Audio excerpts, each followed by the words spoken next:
I just wanted to let you guys know that these Predators are brighter than my future. That's funny. If you don't think that's funny, something's wrong with you.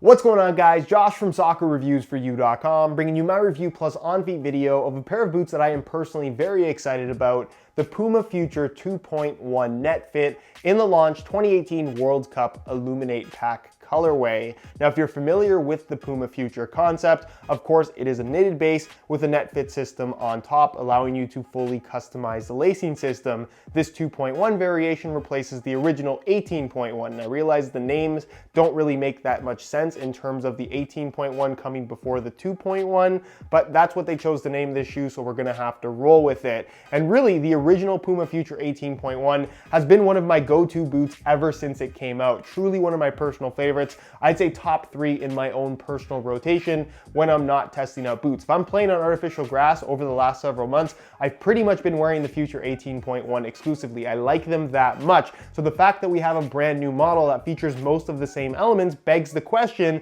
have they actually improved anything, or is this basically the same thing? Have they even made something worse? That's what we're going to discuss in today's video, including how they fit and feel on feet. So if you want to learn more about them, please stick around. And if you are interested in a pair of these for yourself, I'll leave a little pop-up on screen, or you can click the first link down below. That'll take you to the review page on my website, where you'll find buy it now links with exclusive SR4U coupon codes. You'll be able to pick these up below their normal $220 retail price. If you guys do end up enjoying the video, don't forget to support it with a like. And if you're new here watching for the first time, don't forget to hit that subscribe button along with the little bell notification for daily videos on all the latest and greatest soccer gear. Included with the boots, and something that I believe will be exclusive to this particular colorway, is a special box with matching graphics and colors to what you'll find on the boots themselves. And then open the lid on the underside, where you'll find some suggested custom lacing systems. 1 and 2 will work, the rest I don't think are all that useful, but it's a Netfit system where you can create your own lacing system, so you don't necessarily have to follow just these 5, create whatever you want. They also include an extra set of laces that, as you can see, are white in color with little green accents, which is always nice to get. Moving on to the performance and tech specs of the new Futures, if you look at them side by side with the original, they feature pretty much the same collar, pretty much the same overall design, pretty much the same Netfit system, and the exact same sole plate and stud pattern. So you might be wondering, is there actually any difference at all? And the answer to that question is yes. More differences than you might expect, but all the differences that have been made, I would say, are relatively minor. So the overall experience that you're gonna get is still gonna be very similar to that of the original Future 18.1, which is not a bad thing at all. So let's start with the upper, which does feature most of the same elements, but done in a slightly different way, where you're gonna notice 2 main differences coming from the Future 18.1. The first difference being that this does have a slightly more padded sensation to it. That's simply because there just seems to be more padding to the inside liner, at least based on what I can tell. And the second difference is that this is going to be a lot softer out of the box. That's not to say that the original Future didn't have a soft, comfortable feel on feet. These just feel better right off the bat. Broken in, I wouldn't say the difference is quite as extreme. And the reasoning for the extra softness is mainly because that textile base you have for the entire upper, like we had on the original, does feature a slightly different pattern, as you can see through the Netfit material, but it also doesn't have a fused on top layer like we had on the original. You can see underneath the Netfit system, it is a full fuse, just like you see above the Netfit system. That's not happening here on the 2.1, which just makes the midfoot area especially, again, a lot softer out of the box, which is definitely not a bad thing. Next, we have the flagship feature of the Puma Future, and that is the Netfit system, which for the most part remains the same as what we had on the original. And honestly, there isn't too much to modify here. For those that don't know, the Netfit system is essentially a webbing or a net that sits on the surface of the upper, where much of that netting is left completely exposed and kind of loose on the surface, but still snug enough to the upper that you can use any of the holes within the netting as a lacing position. So when you tie the laces up, it pulls on that netting, pulling on the rest of the upper as well, and securing your foot in place, giving you a level of adjustability and customization to the way that these shoes fit and feel. I would say more so than any other boot out there. Now, is the adjustability and customization of the fit so dramatic that you can make the shoe go from super narrow to super wide? Not necessarily, but if you like the shoe to grab you a little bit more closely on the foot on the lateral side, you can lace them a little bit lower. If you like to have a little bit more heel lockdown, you can lace them lower towards the back, a little bit further back as well. well. It does give you that customization that, again, you wouldn't really get from any other boot. It's something to play around with once you actually have the shoes in your hand, or more specifically on your feet. Now you can see this is how they come laced up out of the box. Honestly, I can wear them like this and be perfectly fine with it. You don't necessarily have to customize the lacing system. And if you compare it side by side with the original Puma Future, you can see that you technically have a smaller surface area where the Netfit system is present. At least this one is a lot more shallow than what we used to have, but honestly, it doesn't make for that big of a difference in regards to the final fit and overall lockdown of the shoe. You can also see across the top of the foot on the original, you had this elasticated area that does attach to the collar that ran pretty deep into the shoe. So all of that would expand pretty easily. On the new Puma Future Netfit 2.1, you're gonna find that it does come up a little bit higher. So you don't have quite as much stretch lower down through the midfoot area, which again, doesn't make for that much of a difference. I was expecting it to feel a lot different based on how they look, but the end result is something that feels quite similar. Something else that is maintained, like we saw on the original Puma Future, is that the Netfit system runs throughout the entire shoe. If you look closely, you'll notice that the netting itself is a slightly different pattern. Instead of being a hexagon shape, like we had on the original, it is now what I would describe as kind of a teardrop shape, which again, doesn't really make for any difference that you can feel at all. But the Netfit does run throughout the entire upper and is covered up with this fused material, mainly to protect it, as well as to make for better grip on the ball. Not that these are really all that grippy on the ball at all. It's pretty much the exact same type of finish that we had on the original. This colorway just looks a little bit unique in that it does have this kind of chrome color changing effect, which by the way is not a wearable finish if you were wondering. Overall touch on the ball is on the thinner side, but this definitely does have a slightly more padded feel versus the original. So it's not too thin,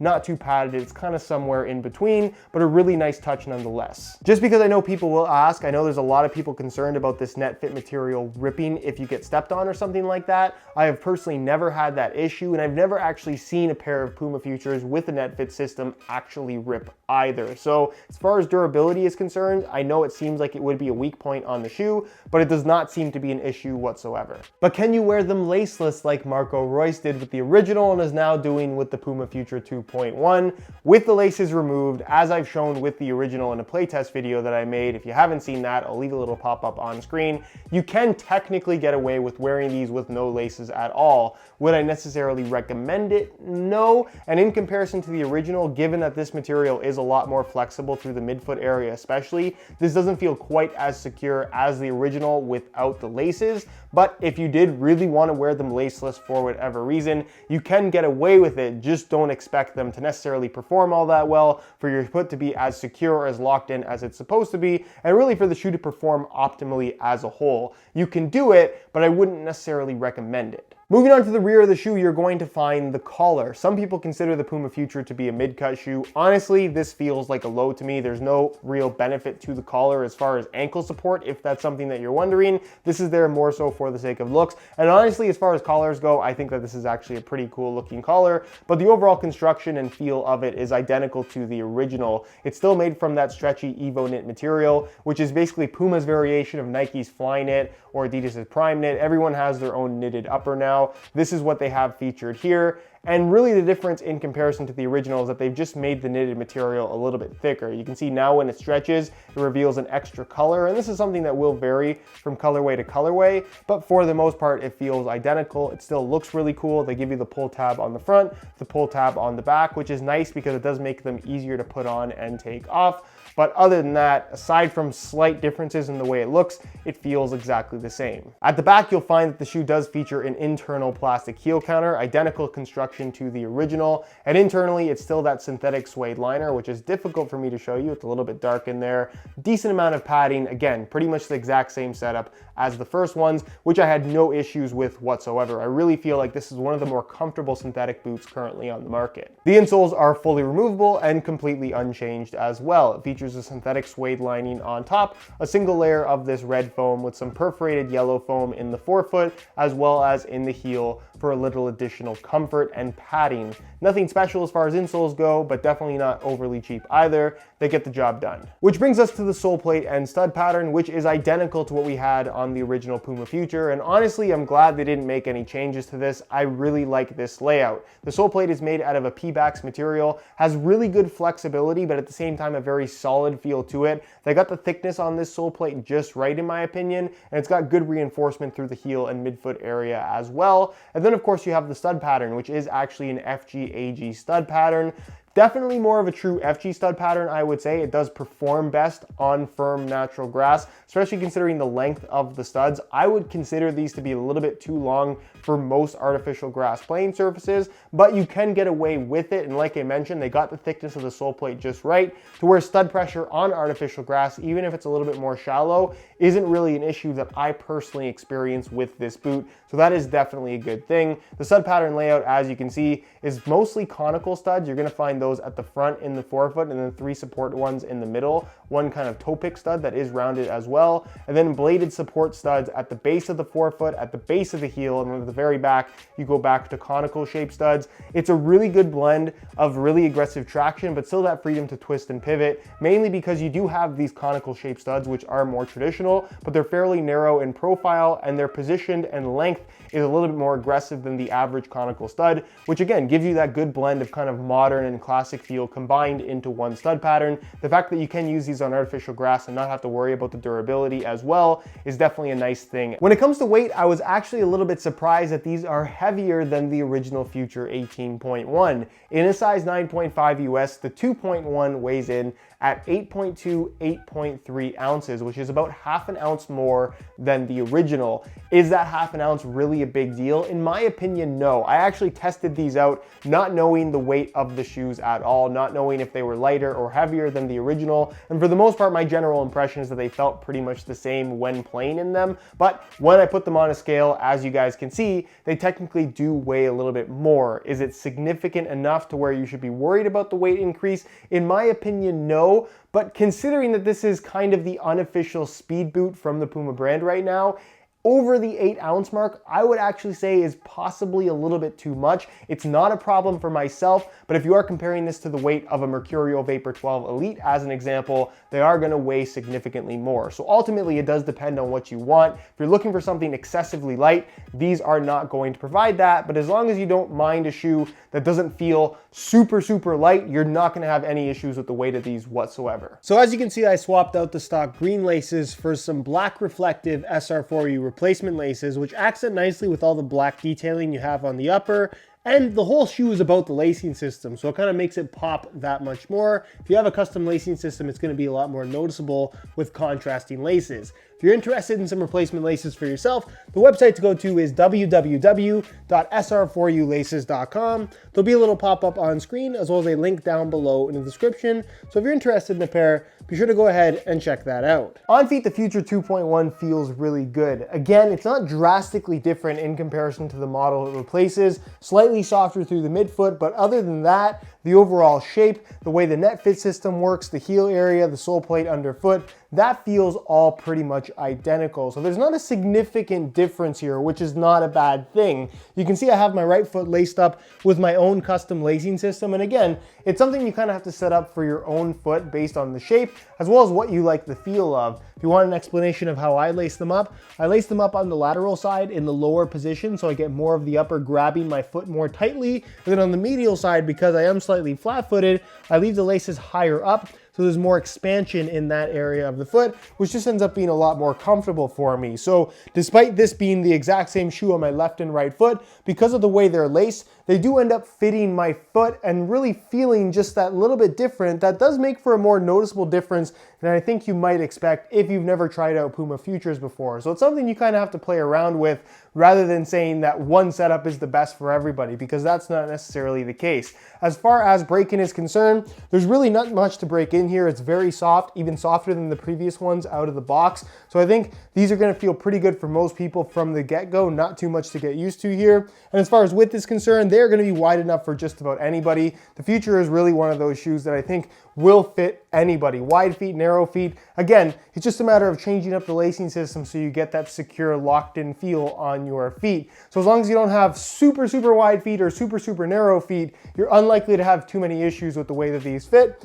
And as far as sizing is concerned, that has not changed at all. I went true to size. My feet are about a 9.25. These are a 9.5 US, and the fit and the length is pretty much perfect. So if you are looking to order a pair for yourself, I would strongly recommend going true to size in order to achieve the best possible fit. So in conclusion, I really like the Puma Future 2.1. It is one of my personal favorite boots on the market right now, and it will go into my personal rotation of boots that I wear when I'm not testing out other products. However, when compared to the model it replaces, the Future 18.1, the difference really isn't all that extreme. You could go as far as to say that they are almost the exact same thing. Yes, the upper is slightly softer on this new 2.1, but the 18.1 is slightly lighter, which could be viewed as a benefit depending on what you like in a pair of football boots. So ultimately, it does come down to personal preference. And I think, if I'm being honest, if you are looking to get a Puma Future for the first time, if you're not super picky about just having the latest and greatest product,